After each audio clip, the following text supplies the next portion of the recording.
नमस्कार, मैं हूं आपके साथ सत्यम गौर और आप देख रहे हैं लोकमंच न्यूज। आज अपने खास प्रोग्राम में आपको बताते चले कि खास बातचीत में आपको रूबरू कराएंगे फिल्म एक्टर अभय शुक्ला से। देश के सबसे मशहूर सीरियल सीआईडी में निखिल की भूमिका में दया के साथ दरवाजा तोड़ने और अपराधियों को पकड़ने वाले अभय शुक्ला ने सीआईडी सीरियल के साथ साथ कई धारावाहिक और फिल्मों में अभिनय किया है। वहीं अभय शुक्ला आपको बताते चले कि मूलभूत इलाहाबाद क्षेत्र के रहने वाले हैं और कई वर्षों से मुंबई में फिल्मी सितारों के साथ सूबे का नाम रोशन कर रहे हैं। अभय जब भी गांव की तरफ आते तो युवाओं से मुलाकात करते और सामाजिक समस्याओं पर भी अपनी आवाज उठाते, जिसके चलते उनकी युवाओं में अच्छी पकड़ भी मानी जाती है। वैसे अभय का फिल्म के साथ साथ राजनीति में भी काफी रुचि है और कई राजनीतिक मंच पर भी अपने तेवर और अंदाज में भाषण देते हुए देखे भी गए हैं। उनको देखा गया है और इस समय अभय शूटिंग के दौरान मुंबई के साथ गुजरात में भी अपना समय लगा रहे हैं। और आज हमारे साथ अभय जी हमारे साथ मौजूद हैं। आप सभी का परिचय करा दें। अभय जी, बहुत बहुत स्वागत है आपका लोकमंच में। अभय जी, आवाज पहुंच रही है आप तक? अभय जी, बहुत बहुत स्वागत है आपका लोकमंच पर। बहुत बहुत धन्यवाद आपने मुझे यहाँ पे इनवाइट किया उसके लिए। जी थैंक यू। अभय जी, सबसे पहले आपका स्वागत और लोकमंच पर। और इससे पहले मैं आपसे एक सवाल पूछना चाहता हूं कि गांव से निकलकर मुंबई तक का सफर कैसा रहा आपका?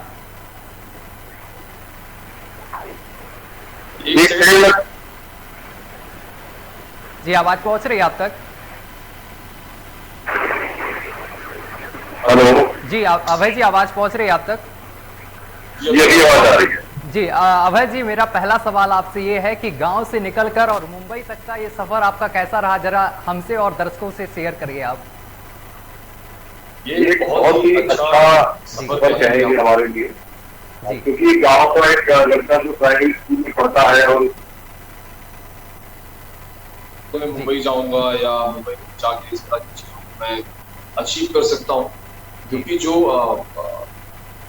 छोटे शहरों से होते हैं उनके सपने बड़े सीमित होते हैं। उनके सरकारी नौकरी उनके खाते में लिखी होती है, अगर सरकारी नौकरी नहीं मिलती है तो बेरोजगार कहे जाते हैं, ऐसा कहा जाता है। जी, फैमिली में प्रेशर था एंड देन कि भाई आपको क्या करना है। मैं पढ़ने में बहुत अच्छा नहीं था, और ऐसा भी नहीं है कि जो पढ़ने में अच्छे नहीं होती वही एक्टर बनते हैं, ये भी गलत है। मेरा एक रुझान था, कभी टीचर डांटती थी तो कहती तुम जाके बम्बई में एक्टिंग क्यों नहीं करते हो जी। तो ये सब चीजें कहीं ना कहीं मुझे स्पार्क करती थी, कहीं ना कहीं मुझे किक लगती थी कि हाँ ठीक है यार, मुंबई कभी जाएंगे। तो मुंबई जाने का मौका मिला। एक फुटबॉल मैच था प्रयागराज में, मैंने इलाहाबाद अभी प्रयागराज हो गया है। उस मैच ने मेरी जिंदगी काफी बदली जो है।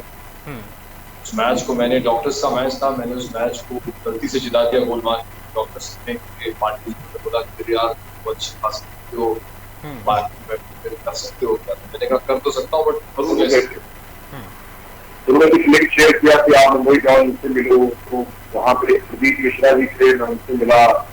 उन्होंने फिर किशोर नबी कपूर में हम मुझे एक्टिंग कोर्स कराया, मेरे पास पैसे मिले, फ्री में कोर्स भी करा दिया मेरा। अंदर वहाँ से जर्नी शुरू हुई, जब मुझे मॉडलिंग में काम मिला। शूट जो है मुझे वहाँ की चीजें बहुत सपोर्टिव रही। अंदर फिर मुझे सीरियल्स में काम करने का मौका मिला। मैंने पहला शूट किया था शुभ कदम, फिर संतान, और फिर नेक्स्ट शो था आरक्षण आता था एनडीटीवी मैच। उसके बाद मुझे सीआईडी से ऑफर आया, मैंने सीआईडी ज्वाइन किया और एक 10 साल का लंबा सफर उसके साथ रहा। एंड मैं अपने आप को बहुत भाग्यशाली समझता हूँ कि जिस शो को मैं देखता था उस शो में मुझे काम करने का मौका मिला। बिल्कुल एक बड़ा सुनहरा सफर कह सकते हैं कि प्रतापगढ़ के गांव से, देवगलपुर गांव से लेके मुंबई के अंदर वेस्ट तक जाने का एक अच्छा सफर रहा। बिल्कुल सर। और इस दौरान अगर परिवार की बात की जाए तो परिवार में किसका किसका आपको सपोर्ट मिला? सत्यम जी, आपकी आवाज मुझे बहुत बहुत स्लो आ रही है। अच्छा, एक बार आवाज मैं बढ़वाने की कोशिश करता हूं। लेकिन सर, आपसे सवाल मैं दोबारा दोहराता हूं कि सर, जिस तरीके से परिवार का क्या कुछ समर्थन रहा इस दौरान आपके कामकाज को लेकर और सपोर्ट को लेकर? उत्तर प्रदेश के जो गांव है, उस गांव में जो परिवार होते हैं वो बहुत बड़ा करियर नहीं मानते हैं। कहते हैं वहां जाके खराब होता और नहीं होता। अभी तो थोड़ा चीजें चेंज हो गई हैं, काफी डिजिटाइज हो गया है जैसे मोदी जी आए हैं। तो पहले इन चीजों को बहुत बड़ा नहीं माना जाता। मैंने कहा ना, गांव में जो है अक्सर जो क्षेत्र है वो सरकारी नौकरी से जुड़ा हुआ है, या आपको पढ़ने के सरकारी नौकरी में जाना है, यही एक टारगेट आपको बना दिया था। तो सेम वही टारगेट था। देन फैमिली ने सपोर्ट तो शुरू में नहीं किया, नाना जी ने सपोर्ट किया, देखते हैं क्या होता है, ऐसा होता है, छुप छुप उन्होंने पैसे भी दिए। तो उसके बाद मैं जब मुंबई गया तो काफी समय तक तो मुझे समझ में नहीं आया। पहली बार तो जब मैं गया तो वापस आ गया। मैंने कहा ना, वो फुटबॉल मैच था, उस मैच ने जो है लाइफ बदली। बेसिकली जो फैमिली का सपोर्ट होता है वो अचीव के बाद होता है इस फील्ड में। आप पढ़ाई कर रहे हो, फेल हो जाओगे तो कोई दिक्कत नहीं, बेटा कोई बात नहीं, फिर से पढ़ोगे, अच्छा होगा पास। लेकिन ये फील्ड आपके लिए डू एंड डाई का है। आप गए वापस आ गए तो आपके लिए कोई रास्ते नहीं, सारे के रास्ते बंद। और एक्टिंग एक दूसरे का माध्यम है, अभी आपका अपना खुद का माध्यम होता नहीं। आप कितना भी अच्छा परफॉर्म कर दीजिए, किसी ने कहा कि नहीं भैया अच्छा नहीं, आपके डायरेक्टर ने भूल दिया, आपके दर्शकों ने भूल दिया, तो आप जीरो।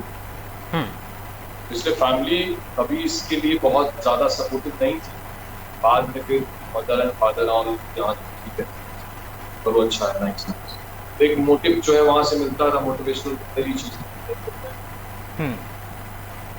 सर, अगर आपने कई सीरियल्स में काम किया है और फिल्म में भी काम किया है, लेकिन सबसे पसंदीदा आपका सीरियल और मोमेंट किसमें रहा है आपका? मतलब ये तो किसी बच्चे से मेरे लिए सवाल पूछ ले कि तो बता देगा जो सीआईडी रहा है। मैं सीआईडी में इंस्पेक्टर निखिल का जो मैंने कैरेक्टर प्ले किया वो बहुत चैलेंजिंग कह सकते हैं जी। एंड एक ऐसी टीम जिसको मैं देख के बड़ा हुआ हूँ और उसमें मुझे काम करने का मौका मिला। मेरे लिए सबसे बड़ा एक वो था जो मेरा ड्रीम कह सकते हैं। मेरा फुल ड्रीम तो अभी फुल नहीं हुआ है, अभी फुलफिल नहीं हुआ है। ड्रीम तो बहुत बड़े बड़े होते हैं एंड सपने सबको देखने का अधिकार है, मैं भी देखता हूँ। जाएंगे के मुझे देखेंगे, शायद वो हो सकता है इस साल या अगले साल पूरा हो जाए वो जी।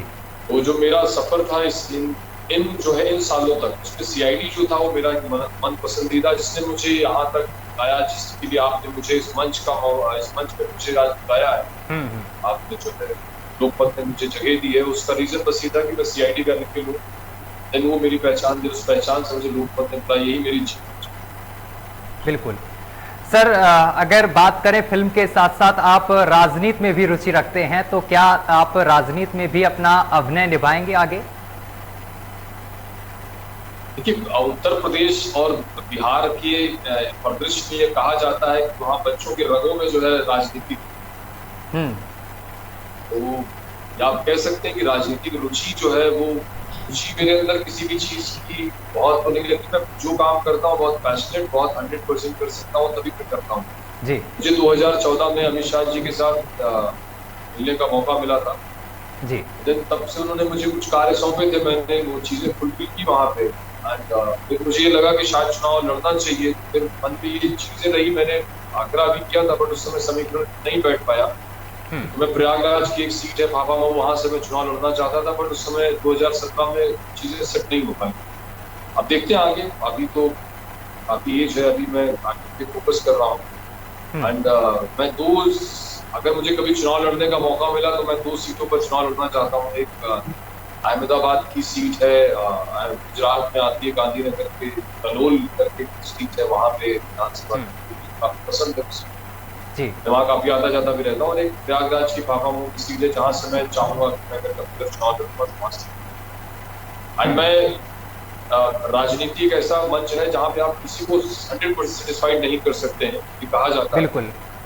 लेकिन मैं कोशिश करूंगा कि लोग, अगर मैं उस क्षेत्र में आया, मैं 100% अपना जो पूरा, जिस तरह मैंने एक्टिंग को अपना मैं उसको 100% एंड लोगों को जहां तक हो सके उनके लिए सुधार करूं, उनकी चीजों को बदलूं। एंड जाति पात भेदभाव तो काफी कुछ ने खत्म कर दिया, बाकी भी चीजें अगर जो भी बची है वो हम जैसे लोग आके अगर उसको खत्म करते हैं तो ये समाज के लिए, देश के लिए बड़ा बेहतर काम है। बिल्कुल सर। सर, अगर उत्तर प्रदेश में फिल्म सिटी भी बन रही है और उस पर आपकी क्या राय है, और क्या युवा कलाकारों को अब मुंबई से बेहतर नोएडा में कुछ अच्छा करने का मौका मिलेगा? बिल्कुल, बहुत अच्छा योगी जी का एक बहुत अच्छा जो है ये कार्य है बच्चे की बनाना, और बहुत बेहतर प्रकृति बन रही है और बहुत बड़े स्तर पे बन रही है कि लेवल ये है कि आप वहाँ शूट करिए एंड एडिटिंग से लेके हर चीज से लेके रिकॉर्डिंग एंड ऑल एवरीथिंग, मतलब सब कुछ अंदर ही है। आप अपनी फिल्म शुरू करिए और खत्म करके अपना जो है पूरा बना हुआ प्रोडक्ट लेके बाहर निकलिए वहाँ से। ऐसी कुछ सुविधाएं वहाँ तय की जा रही है।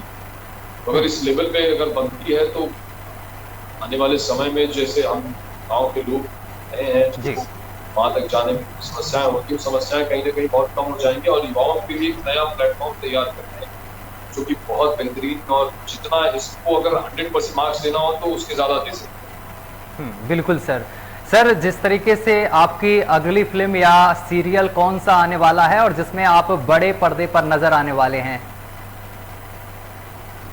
फिल्में देखिए अभी कुछ चीजें हैं जो मैं अभी सारी चीजें तो नहीं बता सकता। मैं अभी एमएक्स की एक सीरीज कर रहा हूँ, क्राइम नेवर रिमेंबर। पहली बार मैंने कुछ अपने जो मैंने आज तक किया है, लाइक पुलिस की वर्दी मैंने पहली बार उतार के कुछ और किया है। तो पहली बार मैंने कुछ अपने अंदर की काफी सालों के बाद मैंने बहुत डिफरेंट टाइप का रोल आप कह सकते हैं जो किया है।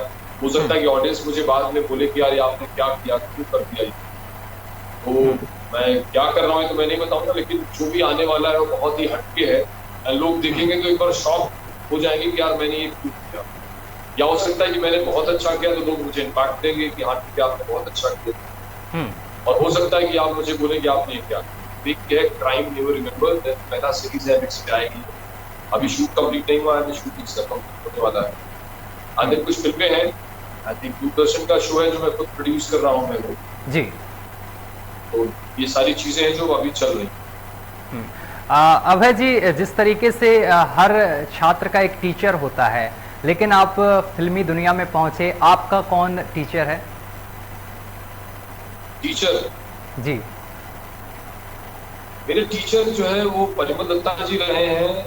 मैं जब प्रयागराज में था तो उससे मेरी मुलाकात हुई थी, उन्होंने मुझे बहुत कुछ सिखाया। एंड जो उन्होंने थिएटर में कुछ जो उनके प्लेज होते हैं, नाटक होते हैं, उसमें उन्होंने मुझे काम करने का मौका भी दिया। एंड मुझे बड़ा मजा आया। जो मेरी पहली नींव थी कह सकते हैं एक्टिंग की, उन्होंने रखी, और शायद मैं उस नींव को धीरे धीरे कर घर बना पाया। तो कहीं ना कहीं उसमें उनका एक बहुत बड़ा योगदान रहा है। मैं उनके लिए जितना कर सकूं, जितना उनके लिए सोच सकूं, मेरे लिए मतलब कम होगा। एंड सेकंड नंबर में प्रदीप मिश्रा जी को बोलूंगा, जिन्होंने मुंबई मेरी हेल्प की और बहुत बड़े लेवल पे हेल्प की उन्होंने कि आज मैं बैठा हूँ अगर आपके सामने, तो उसमें परिमल दत्ता जी एंड प्रदीप शर्मा एंड बहुत ऐसे फैक्टर्स हैं जो है बीपी सिंह जिन्होंने मुझे काम करने का मौका दिया सीआईडी में। एंड सीआईडी के सारे लोग जो भी एक्टर रहे हैं वो, एंड मेरे मुंबई के अगर सबसे बड़े गुरु कहे जाते हैं तो हरी परमार जी हैं, जिन्होंने मुझे एक्टिंग की बहुत सारी बारीकियां सिखाई। मैं बहुत बड़े उसमें तो नहीं था कि बहुत बड़ा कलाकार होता था, या कुछ बारीकियां जो थी वो उन्होंने मुझे वहाँ सिखाई। तो मैं इन चीजों को लेके आगे बढ़ा और अभी भी मैं सीख रहा हूँ। बना लेता हूँ। ऐसी कुछ क्वालिटीज उत्तर प्रदेश के गाँव में होती है तो शायद मेरे अंदर भी है। बिल्कुल। सर, अभय जी, एक क्वेश्चन और है आपसे, सवाल बहुत अहम है, जो उत्तर प्रदेश या जो भी बच्चे हैं चाहे जिस भी स्टेट के हों, उनके अंदर हीरो बनने की चाह बहुत होती है, एक्टर बनने की और आगे जाने की। लेकिन उनको इस दौरान किन चीज़ों का बहुत सी मुश्किलों का भी सामना करना पड़ता है। इस दौरान आप उनके लिए कुछ बताइए कि किस तरीके से वो आगे बढ़ें इस लाइन में। सत्यम जी, एक बार पूरा सवाल रिपीट कर देंगे क्या? जी बिल्कुल सर, मैं ये कहना चाह रहा हूँ कि इस दौरान जो बच्चे होते, युवा हैं, उनको एक्टर बनने का बड़ा शौक रहता है कि मैं आगे चल के एक्टर बनूं, हीरो बनूं, तो इसके लिए उनको थोड़ा गाइड करिए आप। मैंने पहले कह दिया ना कि एक्टिंग जो है वो दूसरे का माध्यम। आप इसमें कोई भी परफॉर्म कर दें, कुछ भी कर दें, जब तक दूसरा आपसे सेटिस्फाइड नहीं हो तब तक आप ये नहीं कह सकते कि मैंने बहुत अच्छा कर जी। तो इसलिए इस चीज को हमेशा मान के चलें कि एक्टिंग दूसरों का माध्यम है। क्रिकेट नहीं कि आपने ऐसे भी शॉट मार दिया, ऐसे भी मार दिया तो छक्का हो गया तो बहुत अच्छा शॉट है, आपका ये नया शॉट चैलेंज, ये शॉट आपने डेवलप कर दिया। बट एक्टिंग में आपको जो कहा जाएगा आप उतना ही कर सकते हैं, उससे ज्यादा आप नहीं कर सकते हैं, एंड वो दूसरे का माध्यम है। ये चीज हमेशा मान के चलिए और एक्टिंग को अपना शौक मत बनाइए। मेरा शौक था एक्टिंग करना, इसलिए मैंने एक्टिंग करी। आपका पैशन होना चाहिए, आपका करियर होना चाहिए, आप उसमें 100% आपको देना पड़ेगा। जो शौक करता है, शौक होता है शर्ट खरीदने का, खाना खाने का, करियर बनाने का शौक नहीं होना चाहिए। बेसिकली अगर आप IAS पीसीस बनते तो कहते ना मैंने 100% कोशिश की, तो मेरा जो है ये करियर है, ये IAS बनना। वैसे ही अगर आप एक्टिंग में अपना करियर चाहते हैं तो उसके लिए आप 100% पीछे उसमें, वो अपना शौक मत बनाइए। मेरा बस उससे यही कहना है कि अपना शौक मत बनाइए, उसे 100% अपना जो भी सब कुछ अपना देना पड़ेगा उसके लिए। देन तब जाके आप जो है बहुत बड़ा त्याग करेंगे, तब जाके आप जो है काम करने का मौका मिलेगा। अभय जी, आप इस गलत रास्तों से बच के वहां पे आप एक जो है शॉर्टकट रास्ते नहीं अपनाइए, आप अपनी मेहनत करिए एंड एक बड़ा ड्रीम अपना बना के उसके साथ अपने आप को अभय जी, आप इस स्थान तक पहुंचे हैं, इसके पीछे किसका हाथ माना जाए, आपकी माताजी या फिर किसी और का? माताजी का आशीर्वाद तो हमेशा रहता है, तो आशीर्वाद मिल जाएगा तो आप दुनिया जीत सकते हैं। जी बिल्कुल, बहुत छोटी चीज है, तो आशीर्वाद मेरे साथ हमेशा रहता है। जब भी मुंबई में रहता हूँ 10 बजे थोड़ा ज्यादा खाना खाएंगे नहीं, क्या पहुंचेंगे नहीं पहुंचे। बिल्कुल सर लोकमंच न्यूज चैनल के दर्शक भी जी, मेरा एक बस है निवेदन है लोगों से अपने माँ बाप की सेवा करें, बात माने करें। शायद कभी कभी मैं भी नहीं कर पाता हूँ, बिल्कुल सर, बात में राइज होता है कि यार कर लेना चाहिए, सुन लेना चाहिए। मैं उससे भी गलतियाँ होती हैं, अगर सुन रहे हो तो फॉलो करते हो, माँ बाप की सेवा करनी चाहिए, बातें माने। वो सारे सुख हैं दुनिया का, जो भी आप सुख देने की कोशिश करें। इस दुनिया में एक ही चीज है, हर चीज जो आप देखेंगे रिबाउंड होगा। अगर आप पूरी सेवा करेंगे तो रिबाउंड होंगे, आपकी सेवा मिलते हैं। आप जो भी नेचर को फेंकेंगे वो रिटर्न में आपको मिलेगा, रिबाउंड होगा। अगर आप बॉल फेंकते हैं दीवार से, अगर वापस आती है तो रिबाउंड। अगर आप सेवा करेंगे, अच्छा करेंगे तो रिबाउंड होगा, कुछ ना कुछ आपको अच्छा जरूर मिलेगा। बिल्कुल सर, लोकमंच न्यूज चैनल के दर्शकों और देश के युवाओं को क्या कुछ संदेश देना चाहते हैं आप? लोकमंच एक बड़ा बेहतरीन नेटवर्क है, सच्ची न्यूज दिखाता है, हम जैसे लोगों को ढूंढ के ले आता है जी। हम लोग जो इधर उधर से पकड़ के ला के भाई देखो ये भी देश के युवा हैं, देश में स्थान रखते हैं, को भी ढूंढ लेते हैं। जो हम लोग को ढूंढ सके किसी को ढूंढ सकता है, किसी भी सच्चाई को ढूंढ सकता है। वैसे न्यूज चैनल्स को जरूर देखना चाहिए, तो फॉलो करना चाहिए। एंड आपकी जितनी टीम है मैं उनको बहुत तहे दिल से धन्यवाद देता हूँ। एंड आपके माध्यम से मैं सभी जितने भी दर्शक हैं और आपकी टीम को नवरात्रि की बहुत बहुत शुभकामनाएं देता हूँ। एंड मैं बस इतना ही कहूँगा कि देश में अभी थोड़ा सा जो एक एटमॉस्फेयर चेंज करने की कोशिश की जा रही है, चाहे किसानों के माध्यम से, इधर के माध्यम से, उधर के माध्यम से, बस इधर उधर की बात ना कर, सीधे अपना काम कर। एक आदमी बैठा है जिसको आपने इलेक्शन में भारी बहुमत दिया है, वो आप देश के लिए अच्छा काम कर रहे हैं, डेमोक्रेसी अच्छा काम कर रही है। एंड हमने कोविड पे लगभग जो है बहुत बड़ी जीत दर्ज की है। एंड सारा हुआ मानता है कि यार इतना बड़ा कैसे इंडिया ने कर लिया। इन चीजों को देखते हुए जो है बस इधर उधर की बात ना कर, तो अच्छा है वही कर। आसपास अपने जो है उनका ध्यान रखें, साफ सफाई का ध्यान रखें। एंड अभी फेस्टिव सीजन है, कोविड का ध्यान रखते हुए जो है फेस्टिव अपने त्योहारों को मनाए। एंड सबसे बड़ी बात है सुरक्षित रहें, स्वस्थ रहें और मस्त रहें, पॉजिटिव रहें। बस बिल्कुल, आलतू फालतू जो लोग बोलते रहते हैं उनकी बातें न सुने, बस अपना काम करें। चलिए सर, बहुत बहुत धन्यवाद हमारे साथ जुड़ने के लिए और तमाम बातचीत करने के लिए। तो ये थे हमारे साथ अभय शुक्ला जो CID में अभिनय करते हैं और हमारे साथ जुड़े थे और अपनी बहुत सारी बात हमसे और हमारे दर्शकों से शेयर की हैं। फिलहाल बहुत बहुत धन्यवाद अभय जी आपका। और मेरे साथ अभी के लिए बस इतना ही। देश दुनिया की तमाम खबरें देखने के लिए देखते रहिए लोकमंच न्यूज।